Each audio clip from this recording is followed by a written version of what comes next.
আসসালামু আলাইকুম। ক্লাস 7 তোমাদের এই পরিবেশের সংকট, উদ্ভিদ ও পরিবেশের সংরক্ষণ এই চ্যাপ্টারটা আমরা রিভিশন করছিলাম। তো আগের দিন আমরা কিছুটা পোর্শন রিভিশন করেছি। আজকে আমরা জীববৈচিত্র্য নিয়ে এই জায়গাটা একটু আলোচনা করব।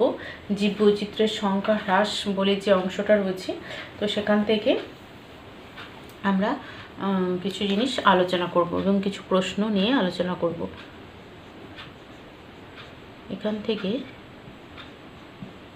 জীববৈচিত্র্য যে পার্টটা দেখো, এখান থেকে যে প্রশ্নগুলো তোমাদের সামনে পরীক্ষার জন্য রেডি করতে হবে সেই প্রশ্নগুলো নিয়ে একটু আলোচনা করব। প্রথম হচ্ছে যে প্রশ্নটা পড়তে হবে সেটা হচ্ছে জীববৈচিত্র্য বলতে কি বোঝো?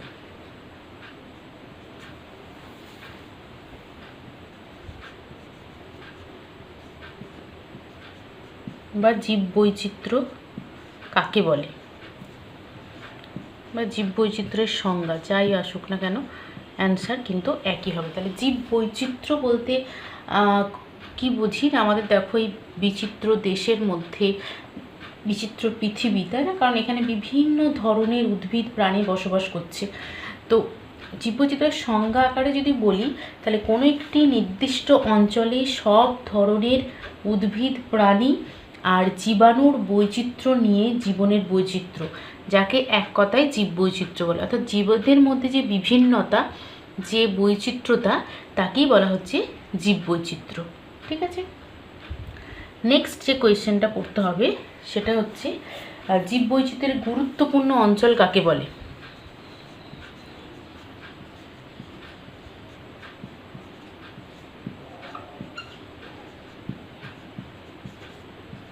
জীববৈচিত্র্যের গুরুত্বপূর্ণ অঞ্চল কাকে বলে?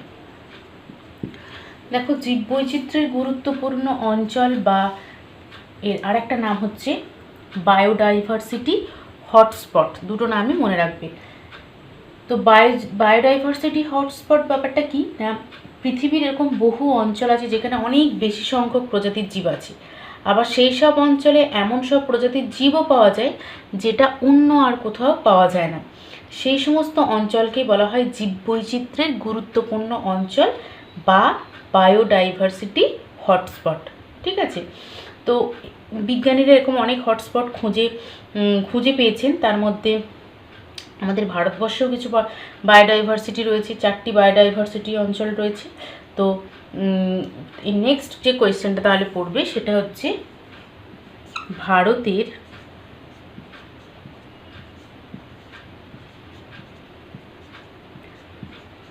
চারটি বায়োডাইভার্সিটি ভারতের 4টি বায়োডাইভার্সিটি বা জীববৈচিত্র্যপূর্ণ অঞ্চলের নাম ও বিস্তার লেখো। দেখো, এটা আমি একসাথে দিয়ে দিলাম, কিন্তু এটা তোমাদের আলাদা আলাদাভাবে পড়তে হবে, মানে পরীক্ষা যেভাবে আসবে সেভাবে অ্যান্সারটা লিখবে। তো ভারতের 4টি বায়োডাইভার্সিটিপূর্ণ অঞ্চল হচ্ছে কি কি না, প্রথমে হচ্ছে এভাবেও আসতে পারে যে ভারতের কয়টি অতি বৈচিত্র্যপূর্ণ জীববৈচিত্র্যপূর্ণ অঞ্চল রয়েছে বা বায়োডাইভার্সিটি হটস্পট রয়েছে। তো তখন বলবে 4টি, সেগুলো কি কি না, একটা হচ্ছে পূর্ব হিমালয়, নেক্সট হচ্ছে পশ্চিমঘাট পর্বতমালা এবং শ্রীলঙ্কা, আর হচ্ছে ইন্দো বার্মা এবং সুন্দাল্যান্ড। 4টি ডাইভার্সিটির নাম হয়ে গেল। এবার যদি বলে পূর্ব হিমালয় কোন কোন অঞ্চল নিয়ে অবস্থিত, তাহলে সিকিম, দার্জিলিং, ডুয়ার্স আর তরাই অঞ্চল। পশ্চিমঘাট পর্বতমালা এবং শ্রীলঙ্কা কী কী নিয়ে গঠিত না, ভারতবর্ষের পশ্চিম উপকূল বরাবর ঘন অরণ্যে ঢাকা পাহাড়ি অঞ্চল নিয়ে গঠিত। ইন্দো বার্মা এর বিস্তার কোথায়, উত্তর পূর্ব ভারতের রাজ্যসমূহ, যেমন ধরো মেঘালয়, অরুণাচল প্রদেশ এগুলো। আর সুন্দাল্যান্ড হচ্ছে ভারতের আন্দামান নিকোবর দ্বীপপুঞ্জ অঞ্চল। ঠিক আছে, তাহলে এইটা 4টি বায়োডাইভার্সিটি অঞ্চলের নাম এবং তাদের বিস্তার হয়ে গেল। নেক্সট যে প্রশ্নটা পড়বে সেটা হচ্ছে ভারতকে অতি জীববৈচিত্র্যপূর্ণ দেশ বলা হয় কেন?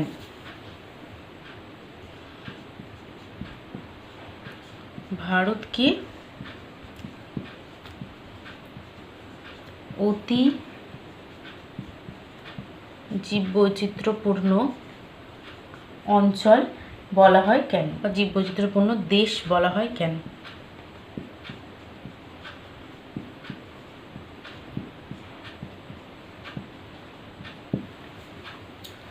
দেখো, ভারতকে অতি জীববৈচিত্র্যপূর্ণ দেশ বলা হয় কেন?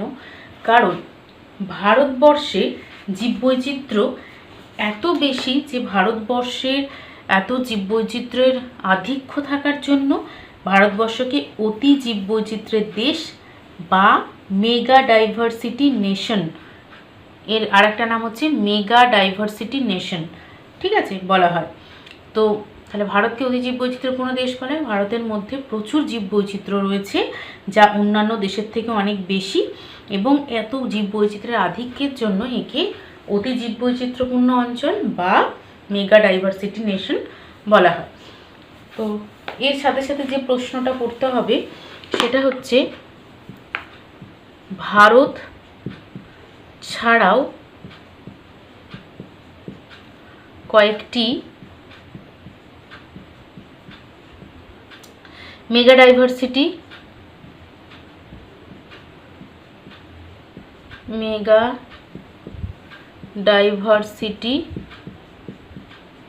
নেশনের নাম লেখো।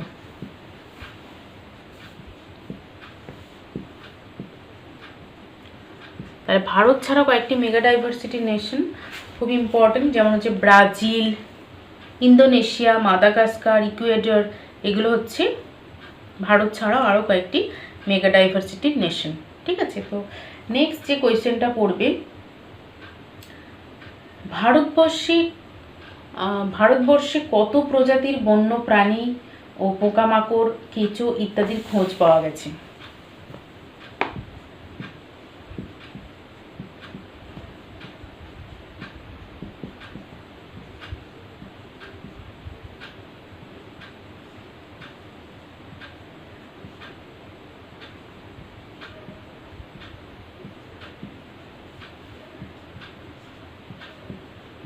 বন্য প্রাণী ও পোকামাকড়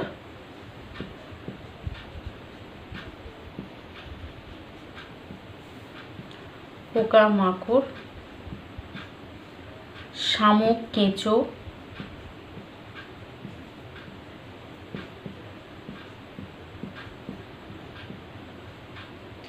ইত্যাদির খোঁজ পাওয়া গেছে।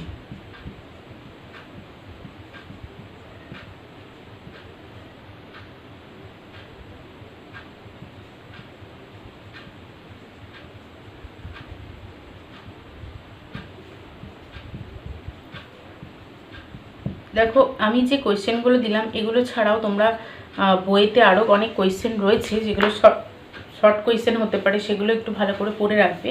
তো যেমন এখানে আমি একটা শর্ট কোয়েশ্চেন দিলাম যে ভারতবর্ষে কত প্রজাতির বন্য প্রাণী, পোকামাকড়, শামুক ইত্যাদি রয়েছে? তো অ্যান্সারটা হবে প্রায় 91,212টি প্রজাতির খোঁজ পাওয়া গেছে। তো আমাদের এই দেশ, যেটা পৃথিবীতে যতগুলো মেগা ডাইভার্সিটি আছে বা অতি জীববৈচিত্র্যপূর্ণ দেশ রয়েছে তাদের মধ্যে ভারতবর্ষ অন্যতম, এবং এখানে প্রায় এতগুলি প্রজাতি ভারতবর্ষের প্রজাতি বন্য প্রাণী, পোকামাকড়, শামুক, কেঁচো ইত্যাদির খোঁজ পাওয়া গেছে। এরপরে যে কোয়েশ্চেনটা পড়বে সেটা হচ্ছে 7 নম্বর কোয়েশ্চেন, যে পৃথিবীতে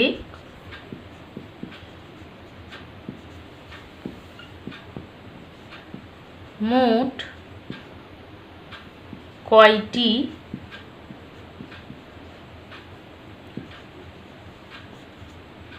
মেগা বায়োডাইভারসিটি আছে? মানে কয়টি মেগাডাইভার্সিটি দেশ রয়েছে। তাহলে অ্যান্সার হবে কতগুলি না 17টি অতি জীববৈচিত্র্যপূর্ণ বা মেগাডাইভার্সিটির মধ্যে ভারতবর্ষ কিন্তু অন্যতম। তাহলে টোটাল হচ্ছে 17টি মেগাডাইভার্সিটি নেশন রয়েছে। ঠিক আছে, এছাড়াও আরও অনেক শর্ট কোয়েশ্চেন এখানে আছে, যেমন ভারতীয় ভূখণ্ডের আয়তন কত। ভারতীয় ভূখণ্ডের আয়তন প্রায় 33 লক্ষ বর্গ কিলোমিটার। এই শর্ট কোয়েশ্চেনগুলো একটু জেনে রাখবে। এবং এদের মধ্যে কত এলাকা অরণ্যে ঢাকা, তো এদের মধ্যে প্রায় 19.7% বা যদি অংশ বলে তাহলে 1/5 অংশ এলাকা অরণ্যে ঢাকা, যার টোটাল অ্যামাউন্ট হচ্ছে 33 লক্ষ বর্গ কিলোমিটার। এত লক্ষ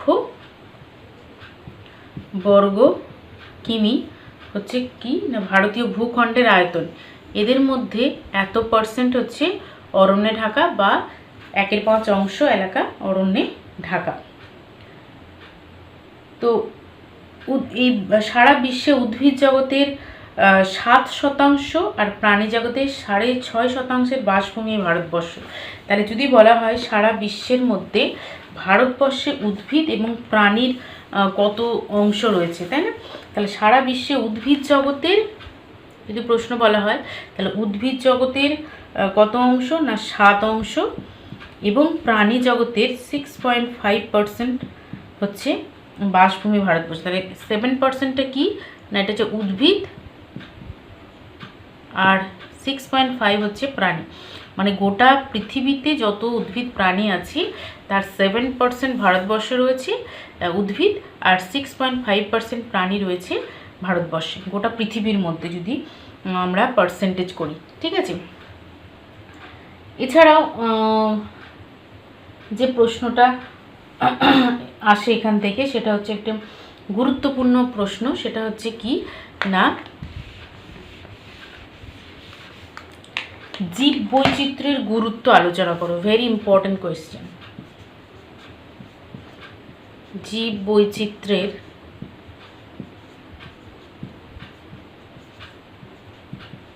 গুরুত্ব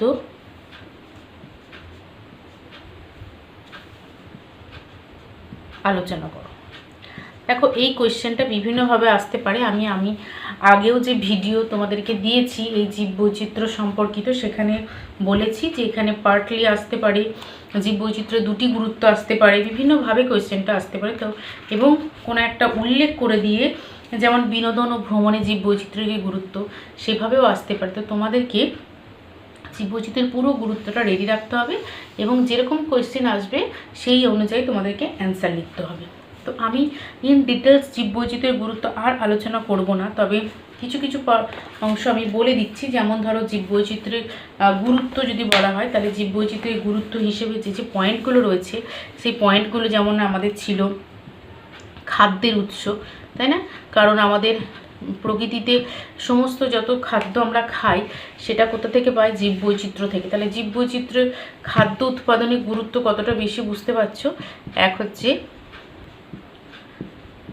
খাদ্যের উৎস, অর্থাৎ কি না যত খাবার আছে কৃষিজ খাবার, তারপরে তুমি সবজি বলো, ফল মূল যা কিছু বলবে, প্রাণীজ খাবার, সব কিছু কিন্তু আমরা এই জীববৈচিত্র্য থেকেই পাই। ইন ডিটেলস আর বলবো না, কারণ এগুলো তোমরা ইন ডিটেলসে তৈরি করবে এবং কারোর কোনো অসুবিধা থাকলে আমার প্রিভিয়াস এই সম্পর্কিত ভিডিওটা দেখে নেবে। এছাড়াও আর কি গুরুত্ব আছে না বিভিন্ন পরিবেশ দূষণ রোধ,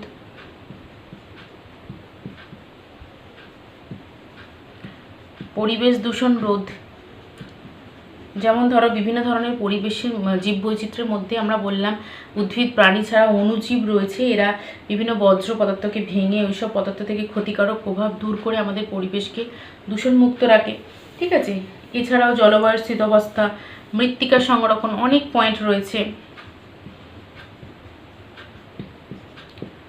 জলবায়ুর স্থিতাবস্থা, জলবায়ুর স্থিতাবস্থা বলতে গেলে আমাদের পরিবেশে O2 CO2 যে ভারসাম্য এটা কিন্তু আমাদের কে রক্ষা করে না আমাদের জীববৈচিত্র্য যে উদ্ভিদ আছে, তো এই উদ্ভিদ এবং অণুজীবরা আমাদের O2 CO2 ব্যালেন্সটা রক্ষা করতে সহায়তা করে।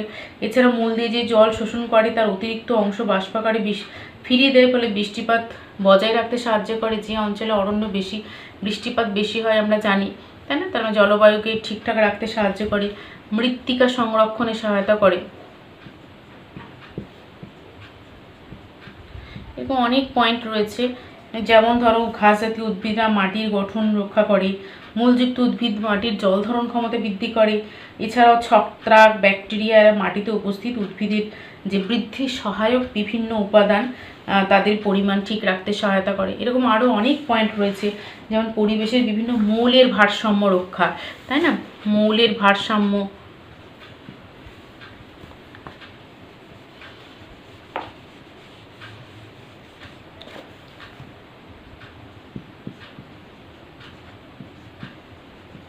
মৌলের ভারসাম্য রক্ষা করে।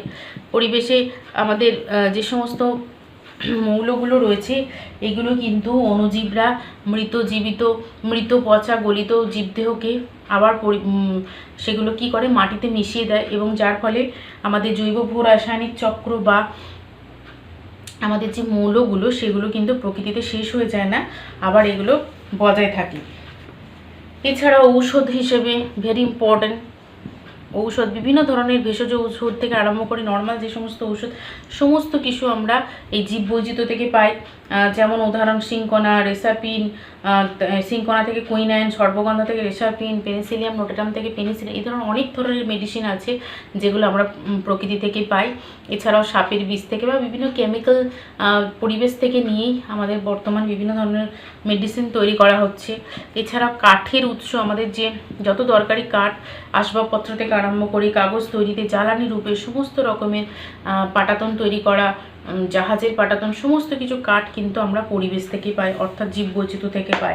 এছাড়াও আমাদের বিনোদন ভ্রমণে অনেক ভূমিকা রয়েছে, কারণ আমাদের এই জীববৈচিত্র্য এত সুন্দর, এত মনোমুগ্ধ যে আমরা দেখে আমাদের মনে আনন্দ পাই। পশু পাখি, বিভিন্ন ধরনের তাদের বাসস্থান, তাদের কোলাহল, এগুলো থেকে আমরা আনন্দ লাভ করতে পারি। এছাড়া আমাদের যে প্রাকৃতিক সৌন্দর্য রয়েছে যে সমস্ত অঞ্চলগুলো, সেগুলো আমরা পর্যটনে যাই, ভ্রমণে যাই, প্রাকৃতিক সৌন্দর্য অনুভব করার জন্য আমরা সেই সব জায়গায় ভ্রমণ করি এবং আমরা মানসিকভাবে অনেক শান্তি পাই, আনন্দ পাই।